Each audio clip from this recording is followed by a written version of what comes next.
Merci pour la confiance et fidélité oyo bozali ko accorder na grande équipe ya Kelboul Magazine pour awande et si ka topesa kabino d'actualité nyonso oyo ezali koleka na République démocratique du Congo mais aussi to la kisa kabino en réalité vie quotidienne du peuple congolais de partout. Bozwami mesdames et messieurs, bonsoir.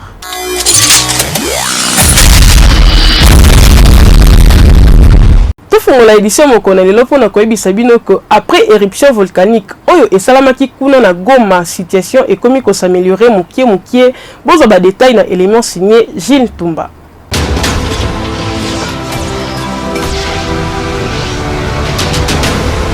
Situation économique s'est stabilisée na Goma une semaine et demie après éruption volcanique ya Nyiragongo.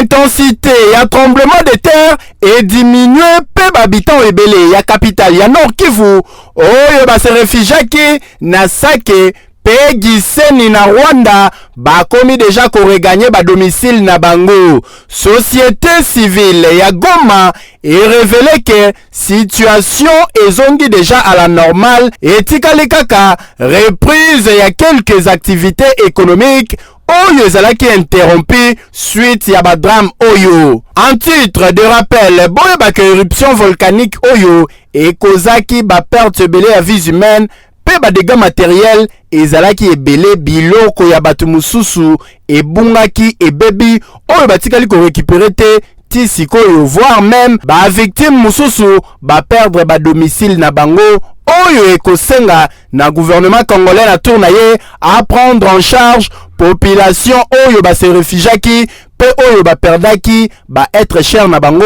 na ba matériel na bango oyo ezalaki important. Procès en appel ya Vital Kamerhe oyo azali ancien directeur de cabinet et chef de l'État et Salamaki Mokolo ya Lobby. Cour d'appel ya Kinshasa Gombe ezui affaire en délibéré pe ezali renvoyé pour 2 semaines Bolanda.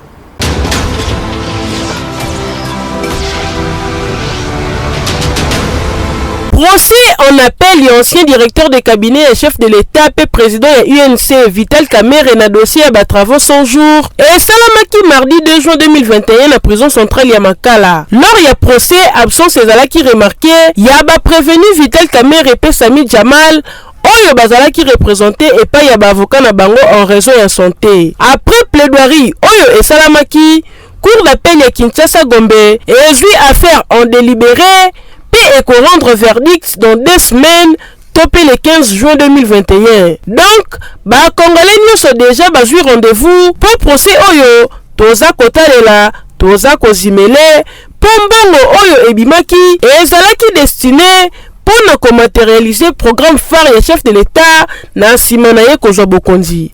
Procès 100 jours oyo tozo landelango lisu likolo lisu tina suka. Ekei Pasteur oyo abomaki mwasi na yena bana na commune ya Kalamu azali bongo condamné na 20 ans de prison pe akofuta ba dommage d'intérêt bozwa ba détail na élément signé Djedje Mbuyamba.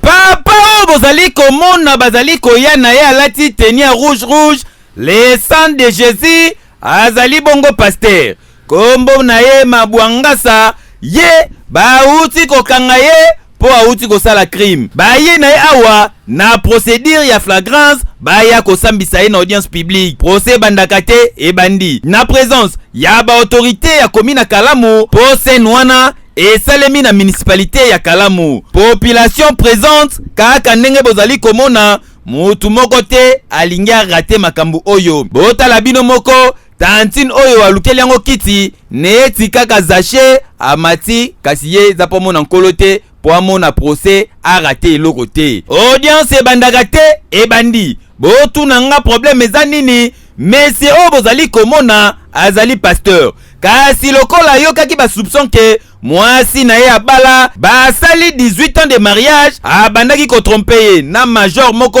awa na ville province ya Kinshasa nganze mati zuwe mati boye bakaka taza pasteur kasi aza pe kaka mutu na butu alingi bulke akosila na mwasi na ye azwi mbeli mwana Monique papa na intention mabe alinga pekisa papa Chubi mwana kwei achubi mususu akwei tia bomi mama bakufi sur place s'il vous plaît. Waneza selon information tozwaki na quartier. Aussitôt informé, la police ekangie nde bayene awa na audience bandaka te ebandi bapesi maloba yoka version na ye ninga zai koloba. Vers 23h donc bafungoli portail na ba jacket ba za tout le milieu na manette ya noir na ba chapeau abe mbongo yo ba mona telemi na mi mesibedo no bumanga pour la ligne tanga zo ba boye mo comme les cobra abimisi meli ba mbele ngo ba mi balé misi mbele tianga na kimi sima merveille na kimi sima merveille ba merveille na makali papa tika makamo. Après ba rebelle ya audience, boto eko magate ekomi kasi population baboyi ko kende balobi okotala tina suka. Nde tribunal eko prononcer 20 ans de prison pour ndeko oyo pour na meurtre yoga communication. En 20 ans de servitude pénale principale. En 8 ans de servitude pénale principale pour l'infraction des tentatives de meurtre. Et à 6 mois de servitude pénale pour cause et blessure volontaire portée sur un enfant. Eh, kokamwa, pasteur Mabwangasa, likolo ya zuwa, abomisi milimo batu bakufi. Eh, pasteur, wa mutazuwe, wa mutazuwa makasi. Eh, obo perdre moi si. Na yo, na major, bino sobo perdre. Et normal ten, oyo pena ninga zaboy, vert, aoke nde seperka, tande balati grumet. C'est père kizo yambaye akolia nanu vungule libumo nyoso ekuya ebongo suki ndenge ko bubuka yana idete banda lelo adresse ne comme na selembao ekei. Bonne nouvelle pour nos habitants nyoso ya village Mbatankombe na territoire ya Tiela na Congo central po kalate bango pe bazozwa courant ndenge ezali vision chère ya chef de l'état oyo DG SNEL Jean Bosco Kayombo azo continuer ko bunda pona ko matérialiser. Équipe ya SNEL eza déjà sur place pona ko placer ba poto pe kotia cabine kaka ndenge ezala ka David Sala ba détail.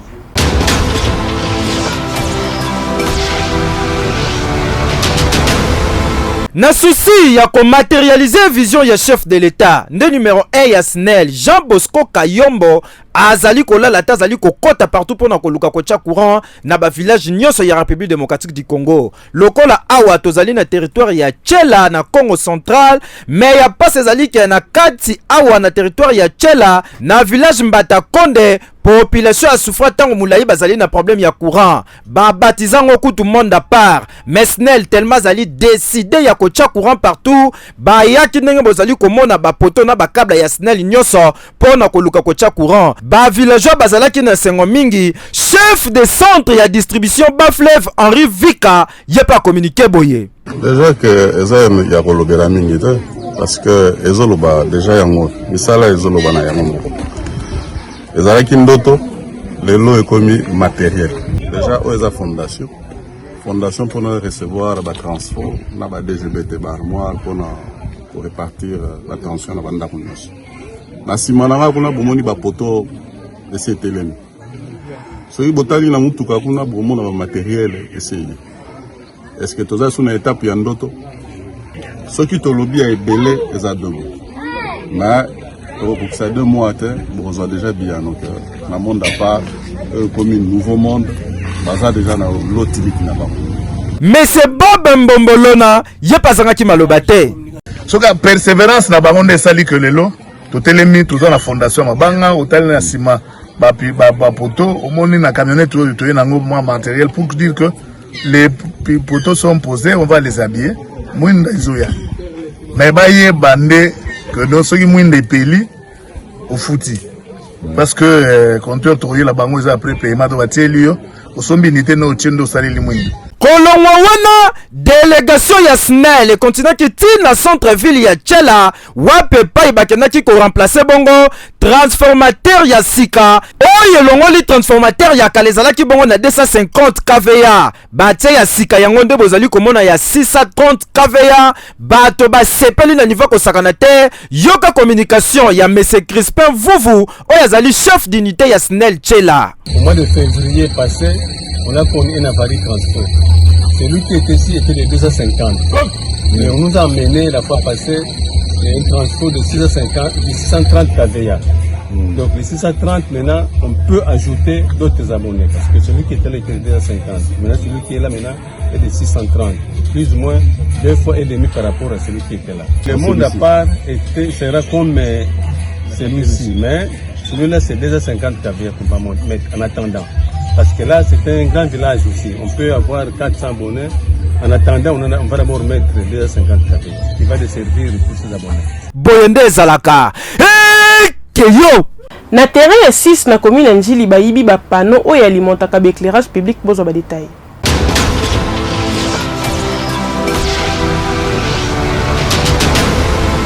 soki otuni bavrai njilwa bakobetela yo lisolo ya terrain ya 6 awa na commune ya Njili na Sainte-Thérèse. Bino moko boyebi commune ya Njili ezali parmi ba commune oyo ebimisa bajogo, c'est-à-dire ba grand joueur ya renommée international awa na mboka na biso. Kasi terrain ya 6 soki omoni yango lelo ndenge koma abandonné, pardon, boete ba éclairage public oyo bozali komona boye bachaka yango à l'occasion ya cinquantenaire ya indépendance ya mboka na biso. Mais bino moko boyebi kaka mboka na biso ata idée to initiative ya malamu ezwami esufrara na problème moko ya suivi. Ndenge moko pe kaka na éclairage public oyo botala ndenge koma lelo ba batterie yango oyo bayiba nyonso ekenda bapano kutu koloba te elongwa ebongo bampoule ezalaka lisusu te place oyo soka 18h 19h degré ya molile ezalaka wa pardon bolukela yango kombo ekoma pe ko créer insécurité na ndenge ya kosakana te.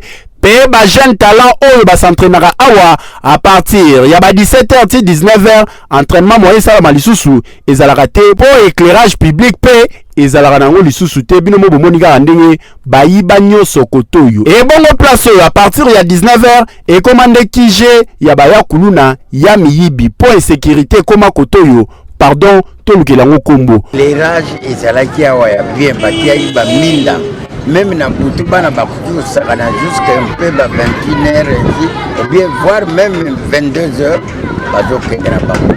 Mais sikoyo ben civique mosusu baye bamataka na ndenge ozomona wana balonguli bapiese badétruire bango mobisu moko yango wana omoni même sikoyo bakuluna bakoko opere kote oyo awa na terrain oyo mpe baoperaka muntu omona bango te malgré commissariat eza pembeni. Awa tokolance message fort et par ministre warrior ya sport et loisir excellence Serge Konde tala complexe omnisport oyo et koki pe ko connaître réhabilitation ba éclairage public ezonga pourquoi pas gazon synthétique pour terrain ya 6 oyo et koki ko produire ba jogo oyo ba koki ko mema biso na coupe du monde Qatar 2022 et tana yango oyo eza malamu mingi te et surtout que ezalaka parmi ba terrains municipaux oyo elingaki connaître réhabilitation mbongo nango pe place ekenda toyebite awa il faut rendre IGF yemo alande la dossier oyo po boye e kitoko tata muke que yo oui. Na village Kimbala na Congo central presque population nyonso basalaka bongo musala ebilanga kasi ambiance nini renyaka tango bakendaka bilanga. Eric Makanzu akutanaki na bango.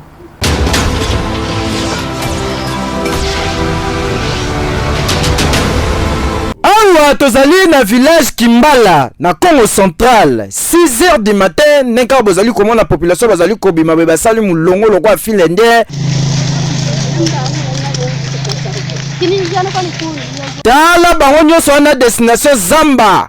Awa mutu na mutabimaka accompagné na mbwa na bobi bat bakenda bokila ba toujours accompagné na mbwa soki mbwa azali te ozwi vélo lokwa bozali komona jeune frère na biso oye wana vélo na ye bao pe baza batambongo c'est-à-dire bavwandu lokwa o bozali komona bien moto na ya démarrer comme vous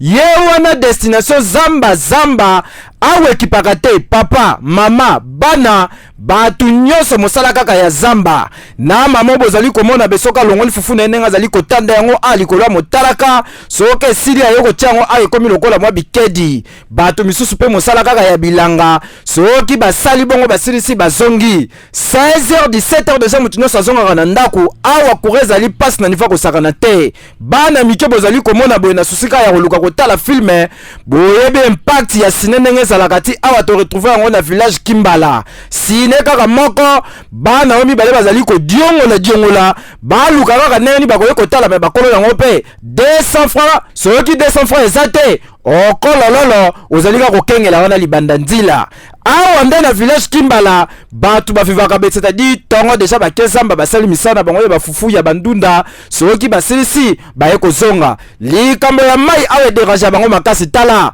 kaka mai bozali komona boya source nde sunga bango lokwa ndeko o atamboli makasa lemi wana nda azali kokokola na maboko azali komela mai na ye na maboko population ya Kimbala baleli makasi bazali ata na soutien te l'état lukandanu partout le moyen kokota pona kosunga bango surtout na likambo oyo nzela ya malonga ezalaka te to banje te kolela na bango bakonzi ya mboka bakoyoka pona koluka kosala mwa eloko keyo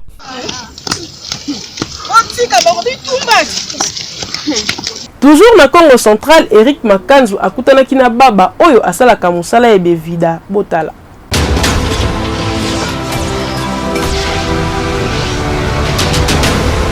kusika ezali evida oyo esalamaka awa tozali na kisantu na territoire ya Madimba na province ya Congo central. Tonton oyo bozali komona boye yenda asalaka yango kasi azali privé na basens mususu nde bomoni boye azali baba, c'est-à-dire alobaka te ayokaka pete kasi azalaka aide na mwana mobali oyo bozali komona pembeni boye azali frère na ye ya famille mais aedaka ye kaka te ye pa azali na cope na ye asalaka pembeni ye azali na département ya Dendon na Poso. Nayebisa yo batu bakendaki santu bako contredire nga te biloko na bango eza na impact ya kosakana te kotoyo po basalaka yango avec propriété moko oza na idée te evida oyo kaka nde bomoni azosala boye soki atekeli yo yango morceau moko bakataka 500 ya mobimba 1000 francs anyetikeli yo mwa pilipili pembeni kwanga ya 500 oza mobimba na ndenge ya kosakana te boloka ndeko na ye oyo azalaka na département ya Dendon na Poso ndenge expliquer nga aza na kote ya Dendon Soso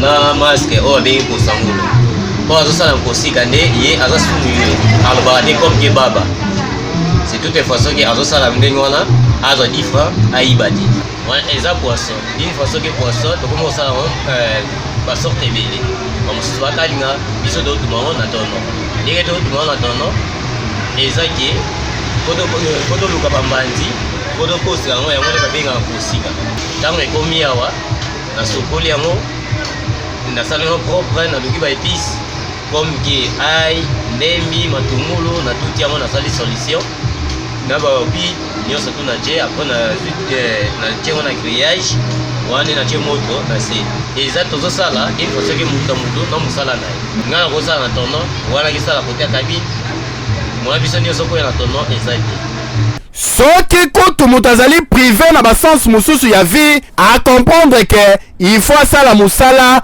po amibokola abokola na famille na ye ebongo yo moto oza makolo mibale matoyi eyokaka monoko elobaka mpe nyonso esalaka me ovandi kaka oyo tozolia te en tout cas toyebaka te so ezalaka nini na Kinshasa soki okomi kaka bagel honneur omoni mpe ezorépondre kaka te kotata na kopa kusika mpo ndeko oyo asa komprena na ye idéologie yakangaki santu ta mosusu yo mpo okanga Kinshasa keyo oui. Meilleure loterie na République démocratique du Congo eza bongo winner beta na 500 francs ya pamba tango mosusu yo nde gagnant.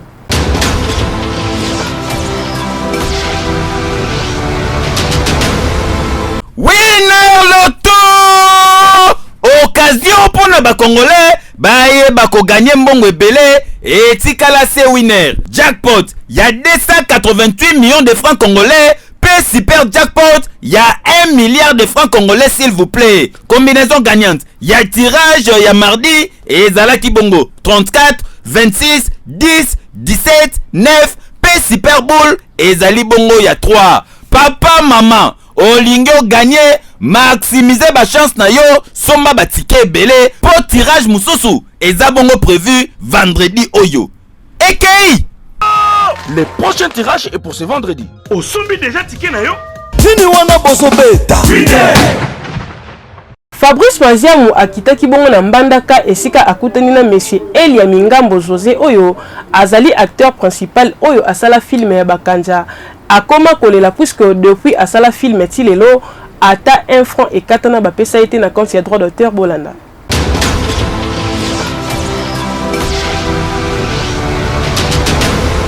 Bana bakolo na Kinshasa na République démocratique du Congo bayebi film ya bakanja Isidore surtout ndenge longange abetaka bakanja bino moko boyebi kamera ya Fabrice Manzia Mwekiti na Équateur mingi na mbandaka eko découvrir Monsieur Elia Mingambo José oyo ajuaka lokola acteur principal na film oyo Une vie sans compromis oyo batu bayebi na kombo ya bakanja tokutani na ye botala bino moko ndeko yeyo kombo na ngai na nom de famille Elia Mingambo José na film ya bakanja Isidore ngai nde bakanja Isidore na film wana boyebi yango Dans une vie sans compromis bakanja Isidore.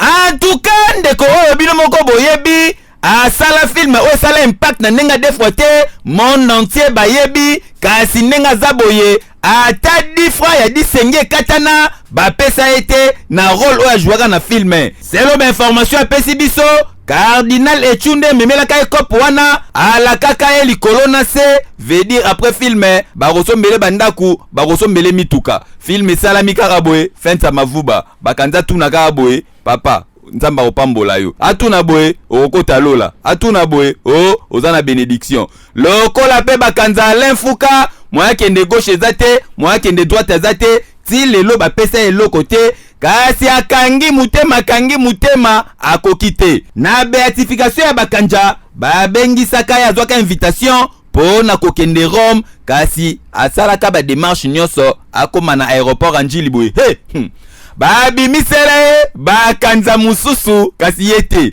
véritable bakanza kenda te bazwa ngulu bamatisa na poto ye atikala ti lelo milelo na milelo azolela na ndenga defwa te ata pina velo aza nango te asengi lisungi mengai wabino nazali na bomoi bakanja Isidore ndenge tosalaki filme wana mpona kopérenniser foi boyambi ya bakanja Isidore na époque ya biso na filme bakanja Isidore c'est pas corruption nde omoninga nazali boye poso corruption ezalaka te mbe naza ndenge nazali te bapromese nyonso oyo Kondo Frédéric Echo asalaki na ngai mwana na ngai bakanja tosala filme soki ebimi kitoko nakotongela ndako akotongela papa na ngai ndako akopesa ngai mpe mbongo droit lokola acteur principal na makambo ebele asalaki promesse molimo na esprit neza kolokanga sikoyo ti ndenge alongwaki ate akomi cardinal bao bakitani ye bakonzi église sainte catholique romaine bakitani bayebi mpe makambo wana akontinue kuna misolo ye ebimi esali na moto moko te aye kopesa ngai bakanja ye talo ya yo église biso église catholique romaine na makambo salavaki mpe promesse Kondo Frédéric Echo apesaki lokola archevêque kumu ya église yangoyo esalemaka te c'est-à-dire mbongo ebimi mais bazopesa nga mbongo c'est la corruption film eza kopesa kotekamaka ti sikoyo mbongo mpe eza kokota ti sikoyo na agence ya production Saint Paul na Kinshasa boyebi yango mbongo ezokota mais bapesaka nga Monsieur Elia Mingambo José makambo muso ezali kokomelo na vie ondire eza yo moko po ata balemfukaka ya yo eleki oza fouet trop banda na film au commission na vie normale na droit d'auteur po senga ezaka problème ekei pema mwangai mobebe sikao soki obetaki développer na ba cyber café Jafar nyonso ezala awa na Kinshasa to pe na Brazzaville yeba que ba résultat eza déjà disponible kende na accusé de réception na yo yeba que soki o gagné prise en charge eza assuré.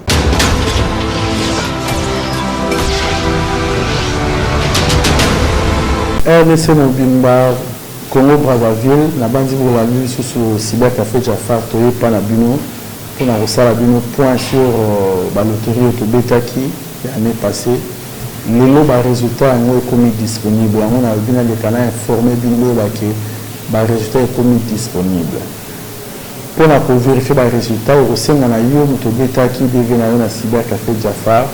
Il faut les canaux papier au Pesakio. Participants au Pesaki accusé de réception. yango nde ekopermettre yo ovérifie barésultat yo moko personnellement oye na cybercafé Jafar oye na papier oyo ekopermettre biso to vérifier barésultat na yo nakoprofite na occasion oyo lelo barésultat ebimi parce que toza fier bato babetaki dv na cybercafé Jafar babetaki na bapasseport parce que biso tolandaki ndenge département des États-Unis epesaki condition ya passeport yango moni cybercafé Jafar to informat to ndimaki na biso mpiaka moto aza na mbongo ya passeport te moye mpe abeta devila te ndenge basenge oleki tokosa lokola bato mosusu bazali kokosa bino ata oza na passeport te yaka kobeta devi nakomona la même personne le même cibor azoyebenga lisusu bato basala passeport na bandi boyebi cibor oyo ememaka bato avec prise en charge ya solo eza cybercafé Jafar tozwaka motu ntango aganye tokosalela makambo nyonso epuis kaka ndenge yo moko obetaki deve soki ozalaki yo moko tokosunga yo osala yo moko eno ezala bacouplage ndenge bacyber mosusu basalaka cyber Jafar asalaka couplage te obeti deve yo moko comme toza na besoin ozala na beaucoup de chance ya kozwa visa na yo okosala dossier na yo yo moko tokozwa yo en charge yo moko yango wana tozosenga na bino motu tu oyo aganye deve na ye na RDC na Congo Brazzaville ya komona cybercafé Jafar. Artiste décorateur Pompon azali mwana mukie kasi aza na talent moko okondima te. To surprendre ye azo dessiner kasi a dessiner nani asali bongo portrait ya DG ya Kelboul magazine David Tsala Bolanda.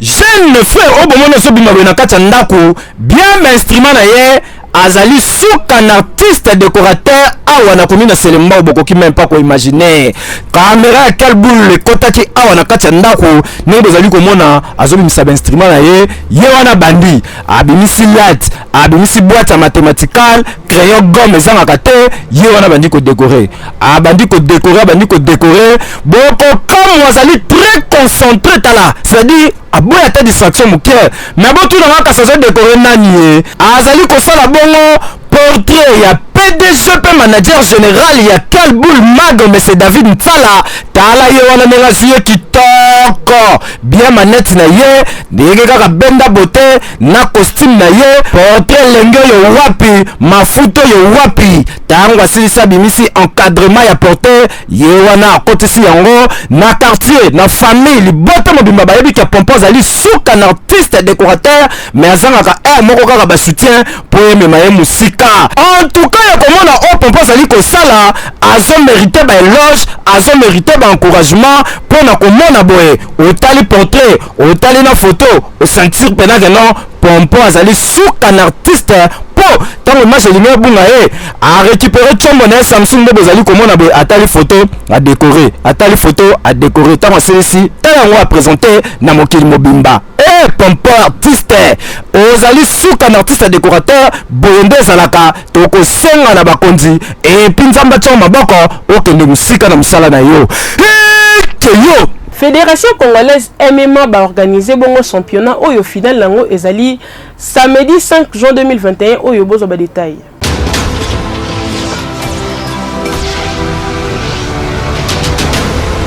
Fédération congolaise ya MMA bazali ko organiser championnat ya MMA ya Kinshasa esika bathlète oyo bozali komona bazali ko bongama pona ko affronter championnat monene oyo yango. Final na yango ezali déjà prévu le 5 juin 2021 oyo de 15h à 20h na Belez House Yoka Communication.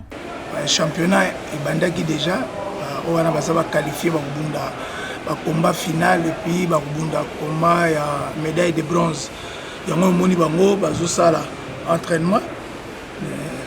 Tout ça ko inviter batu oyo balingaka MMA. Ata bato ya discipline mususu baya kotala ba vivre MMA ya live finale ya Villa Kinshasa ezali bongo samedi na bala RC bitume bana na 15h ti to suski 20h mwana bendana. Je reprends le nom de Saïd Zimouye Moïse, athlète de Wakam MMA, fighter congolais de l'MMA. Donc nous sommes là en pleine préparation pour C5. Je pense que la date est déjà publiée. Donc ça sera à Baller House. Nous sommes là dès mon retour depuis Cameroun. Je suis là. Je n'ai pas vraiment eu le temps de me reposer, mais on se met déjà au feu au moulin pour participer à tous mes combats. Jusqu'à là, je n'ai pas encore perdu, donc je ne compte pas aussi non plus. Je dis toujours que non, je ne regarde pas l'adversaire que je vais combattre avec lui. Je regarde si Moïse là invaincu, qui doit rester toujours invaincu, donc je suis comme ça. En tout cas, Bamouré ya sport, ya makofi, boya ko soutenir batlet na bino. Ekei!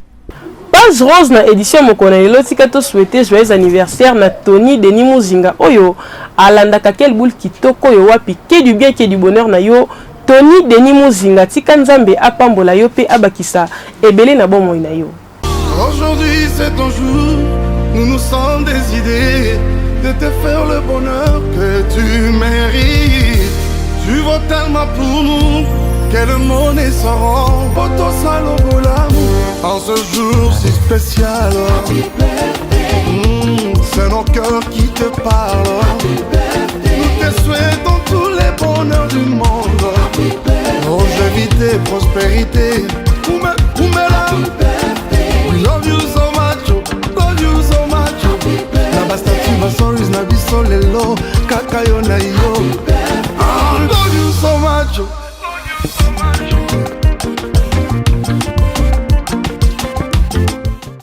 Voilà, vous comprenez que tu commis na souka ya quel boule magia Mokonelelo oyo nazalaki na plaisir makasi ya ko présenter yango pona bino. Merci de partout bozo sala biso confiance pe merci pour la fidélité oyo bozali ko la kisa na grande équipe ya quel boule magazine ngana bino tokutani mikolo ezali ko ya na même plaisir.